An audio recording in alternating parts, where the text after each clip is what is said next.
ιδέα που έχουν αυτοί οι άνθρωποι? Να καταστρέψουν τη γη και να φτιάξουν για τα μεταλλεία, επειδή θέλουν να βρουν το χρυσό.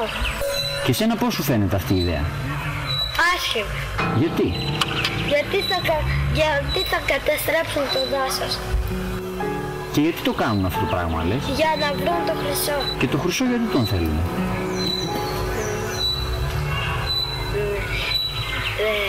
Δεν ξέρω. Στις 29 Μαρτίου του 2012, το ελληνικό κράτος παραχώρησε 4.099.976,70 τετραγωνικά μέτρα κατά κυριότητα δασικής έκτασης των περιοχών Μαντέμ Λάκκος και Σκουριές στη μεταλλευτική εταιρεία Ελληνικός Χρυσός. Το 5% του μετοχικού κεφαλαίου της εταιρείας ανήκει στην εταιρεία Actor, θυγατρική της Elactor, και το 95% στην καναδική Eldorado Gold. Οι τρεις κύριοι μέτοχοι της Eldorado είναι ο όμιλος εταιρεών Fidelity, η εταιρεία Market Vectors και ο όμιλος Vanguard. Ο όμιλος Vanguard, με 1,6 τρισεκατομμύρια δολάρια περιουσιακά στοιχεία υποδιαχείριση, είναι μία από τις τρεις μεγαλύτερες επενδυτικές δυνάμεις του πλανήτη. Στο Αθηναλικό Γιάρ της Ισπανίας, στις 25 Απριλίου του 1998, το φράγμα που περιέβαλε τη δεξαμενή αποβλήτων στις εγκαταστάσεις των μεταλλίων Los Frailes της μεταλλευτικής εταιρείας Boliden υπέστη ρήγμα 50 μέτρων με αποτέλεσμα τη ρύπανση έκτασης περίπου 4.500 εκταρίων γης. Σχεδόν 3 εκατομμύρια κυβικά μέτρα λασπολιμάτων και 4 εκατομμύρια κυβικά μέτρα όξινων υδάτων διέρευσαν στο χώρο γύρω από το φράγμα, στον ποταμό Γουαδιαμάρ και στα όρια του εθνικού δρυμού Κότο Ντονιάνα. Οι αρχές διερεύνησαν τα αίτια της περιβαλλοντικής καταστροφής, η οποία συγκαταλέγεται μέσα στις 10 μεγαλύτερες, και καταδίκασαν την Boliden ως υπεύθυνη για το ατύχημα. Κύριος επενδυτής της Boliden είναι ο όμιλος Vanguard.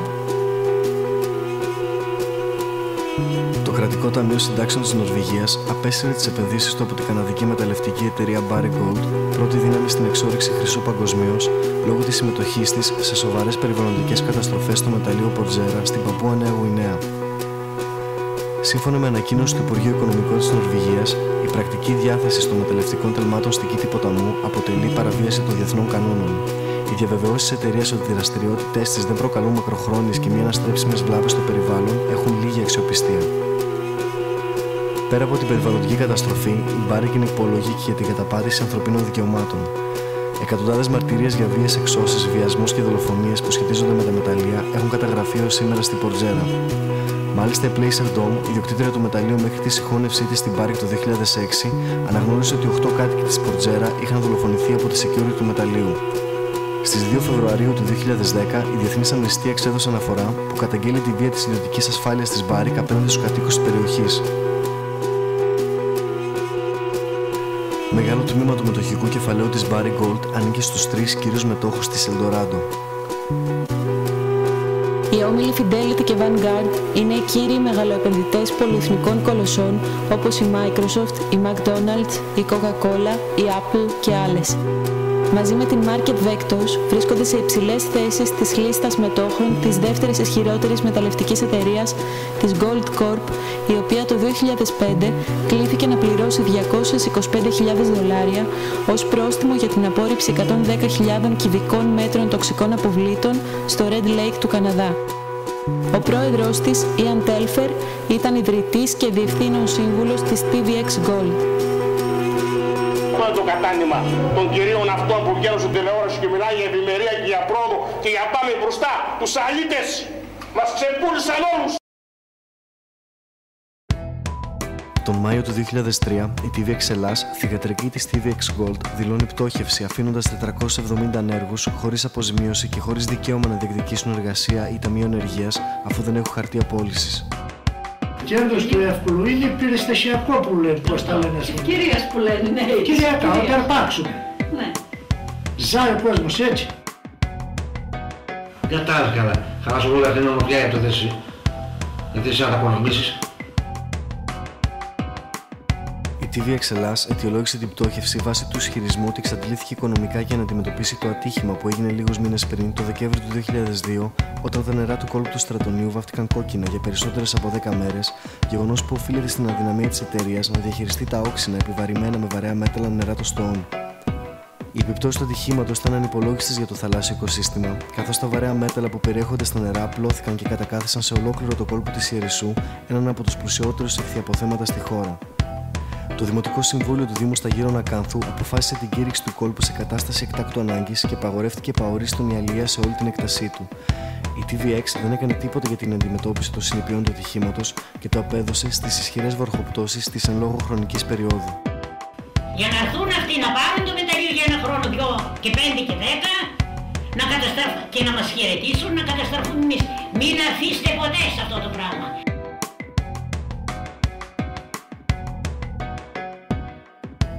Δύο χρόνια πριν, ανάλογη ήταν η τακτική της μεταλλευτικής εταιρείας Esmeralda όσον αφορά το ατύχημα που συνέβη στο μεταλλείο χρυσού της Baia Mare στη Ρουμανία, μία από τις μεγαλύτερες περιβαλλοντικές καταστροφές στην ιστορία της Ευρώπης.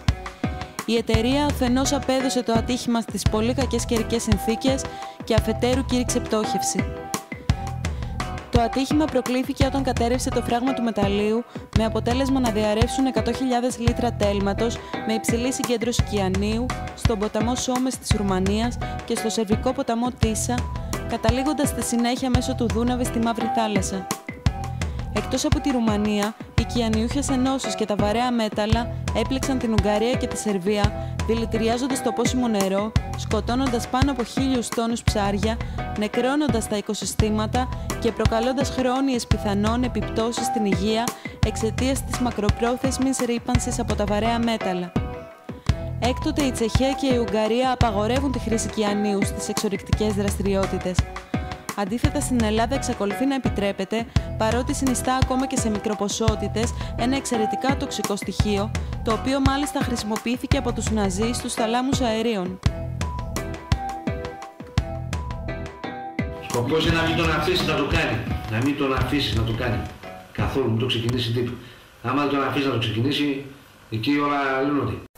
Το κυάνιο αποτελεί για τις εταιρείες μεταλλουργίας την εύκολη λύση για το διαχωρισμό του χρυσού κατά τη διαδικασία ανακτησής του, η οποία είναι σήμερα πολύ διαφορετική από την παραδοσιακή, καθώς τα κοιτάσματα που έχουν απομείνει έχουν ελάχιστες περιεκτικότητες σε χρυσό.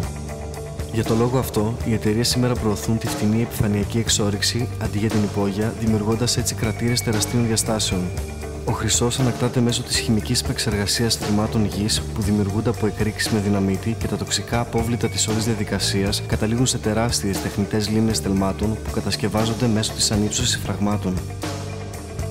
Στην περιοχή Καρακόλη, κοντά στο Στρατόνι, σε απόσταση μόλις 1,5 χιλιόμετρο από τη θάλασσα, μια τέτοια λίμνη συγκρατεί 3.500.000 τόνους τοξικών αποβλήτων, μεταξύ των οποίων και κυανιούχες ενώσεις, δημιουργώντας αιστείες ρύπανσης εμφανείς ακόμα και με γυμνό μάτι. Πρόκειται για πρόχειρη κατασκευή, χωρίς κανένα σχεδιασμό, χτισμένη πριν 4 δεκαετίες από τη μεταλλευτική εταιρεία του Ιδρύματος Μποδοσάκη. Παρότι το φράγμα ήταν υπερκορεσμένο ήδη από το 1992, οι διάδοχες εταιρείες συνέχισαν να το χρησιμοποιούν και απλά να το ανυψώνουν όταν γέμιζε, με αποτέλεσμα σήμερα να φτάνει τα 52 μέτρα. Οι διαρροές που παρατηρούνται επιβαρύνουν το οικοσύστημα και ο κίνδυνος για ένα πιθανό ατύχημα είναι αυξημένος. Ύστερα το 2000 δεν έγινε το μπενόλο το νερό. Θα κρατήσουν οι χαβούζες και τα αυτά στα βουνά. Πήρε 250 αυτοκίνητα και τα πήγε στη θάλασσα, νορμίλια τα έβγαλε. Στις Κουριές, σε απόσταση 3 χιλιόμετρων από το χωριό Μεγάλη Παναγιά, σύμφωνα με το σχέδιο της Ελληνικός Χρυσός, θα κατασκευαστούν 2 αντίστοιχοι χώροι απόθεσης τοξικών τελμάτων. Στην ίδια περιοχή θα εγκατασταθεί το εργοστάσιο εμπλουτισμού που θα επεξεργάζεται 21.000 τόνους μεταλλεύματος την ημέρα. Η μέθοδος εξόρυξης θα είναι κυρίως ανοιχτού τύπου. Συγκεκριμένα, προβλέπεται η δημιουργία ενός κρατήρα 2 χιλιόμετρων και βάθος τουλάχιστον 300 μέτρων, αλλά και η διάνοιξη υπογείων στοών. Γιατί είναι μια καταστροφή, δεν είναι ανάπτυξη, καταστροφή.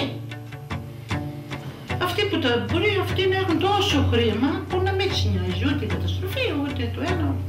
Εμείς δεν έχουμε και θέλουμε το πράσινο. Εκείνες οι οξές και τα δέντρα, εκείνα οι βαλανιδιές, εκείνες και τα... Είναι ένας παράδεισος. Γιατί να το κάνουν μια κόλαση, παιδιά.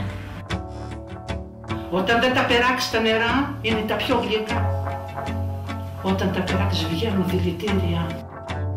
Είχαμε νερά εδώ στην περιοχή μας που μπορούσαμε να πνίξουμε τον κόσμο. Και με τις γεωτρήσεις που έγιναν εξαφανίστηκαν τα νερά όλα. Πω, και εμείς αγράμματες, χωριάκες, Πού να περάσει ιδέα ότι ψόψαν τα ψάρια γιατί έριξαν μια φάρμακα. Μπορείς να το σκεφτείς όταν θα ανεβαίνεις εδώ απάνω τι θα αντικρίνεις. Τι θα γίνει αυτό, πού θα πάει αυτό το πράγμα. Θα καταστραφεί όλη η περιοχή. Γιατί αυτό το μεταλλείο, αυτό το δηλητήριο δεν θα είναι για 5 και για 10 χρόνια. Αυτό θα κρατήσει, να μην σου πω 200, τα ξέρετε ο τόπος.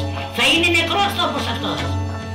Πάνω στο παράθυρο, άμα έχουμε έτσι το δάκτυλο, θα γραφείς το όνομα μας από τη σκόλη που έρχονταν μέσα. Υποχρεωτικά έπρεπε να ήταν επιπνεύσει. Τώρα αρχίσαμε εμείς, παίρνουμε και δεν φυτρώνουμε. Τώρα δεν έχουμε παραγωγή καθόλου. Τώρα που τι είναι δεν ξέρουμε. Έχει άλλα πράγματα θα γίνει. Δηλαδή αυτά τα οποία δίνει και ορυκτό πλούτο, αλλά δίνει και δάσος, δίνει ένα καθαρό περιβάλλον, δίνει την κτηνοτροφία της, την μελισσοκομεία της. Κάποια στιγμή αυτά πλέον γίνονται επίκαιρα για τη σημερινή κοινωνία. Δηλαδή κάποια στιγμή θα βάλουμε ένα φρένο, θα τα κλείσουμε εκεί πέρα μέσα, ας μην υπάρχουν. Ας τα ξεχάσουμε στη τελική ανάλυση.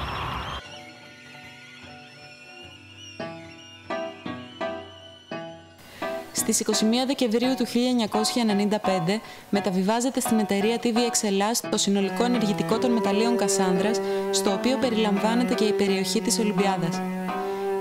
Η εταιρεία αυτοπαρουσιάζεται ως κοινωνικά και περιβαλλοντικά υπεύθυνη, υποσχόμενη μια τροχιά ανάπτυξης για τη Βόρεια Χαλκιδική και επιχειρεί να ξεκινήσει άμεσα εργασίες για την εγκατάσταση της μεταλλουργίας.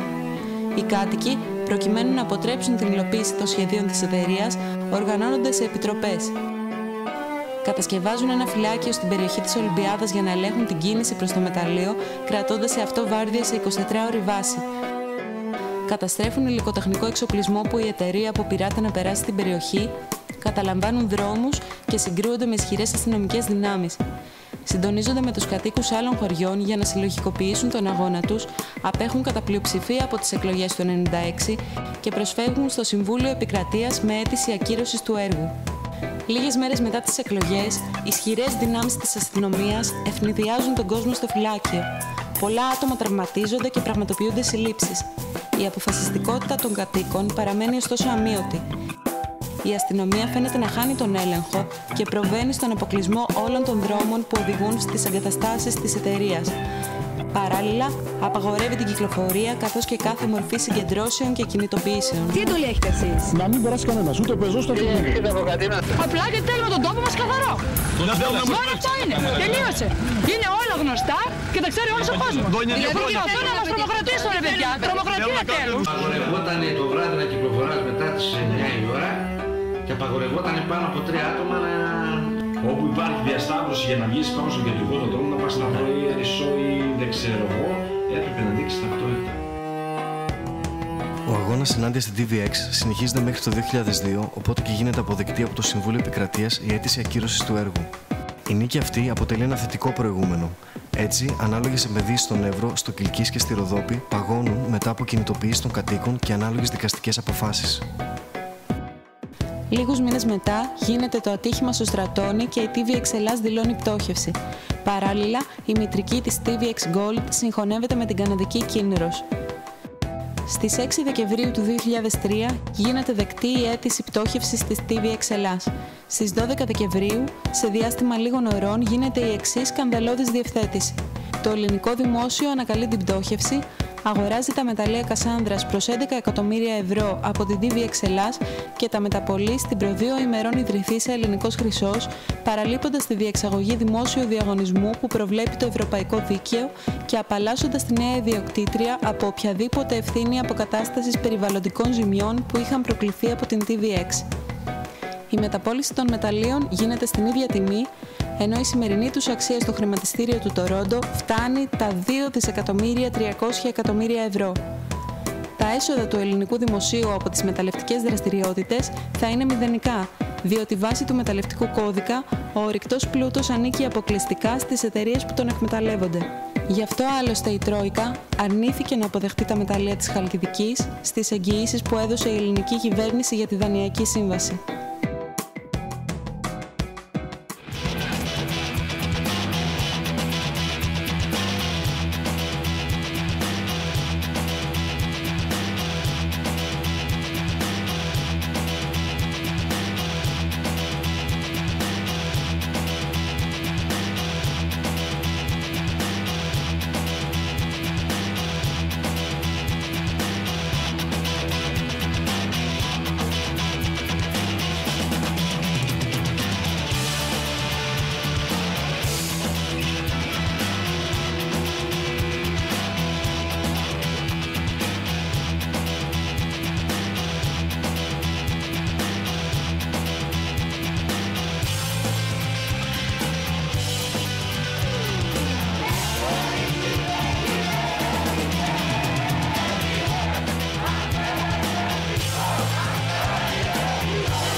μου βγήκατε σε ιδιωτικό χώρο, παρακαλώ. Το βίντεο θα γράφει. Αυτό που έχετε κάνει αυτή τη στιγμή είναι προφυλακισμός 6 γυναικών. Προφυλακισμός 6 γυναικών. Αυτό γίνεται. Το βίντεο εδώ είναι απόδειξη της σωματικής μακεραιότητας, φίλε. Βεβαίως, αλλά θα σας πω και άλλο απόδειξη μπορεί να είναι. Ότι αν θα γίνει κάποια δουλειά, η επόμενη δουλειά που θα γίνει κατευθείαν είναι το υπόλοιπο. Το βίντεο, ξέρετε πράγματα, άρα να μην το πράγμα.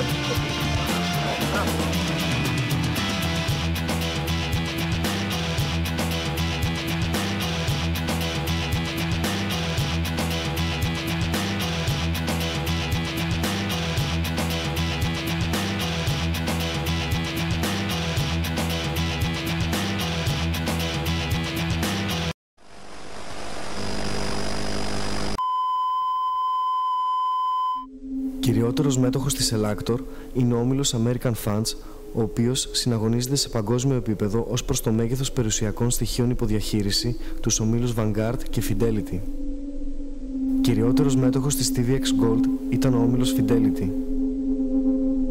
Μεταλλευτικές εταιρείες, όπως η Ελληνικός Χρυσός, σχεδιάζουν να επεκτείνουν την εξορρυκτική τους δραστηριότητα και σε άλλες περιοχές πέρα από τη Χαλκιδική.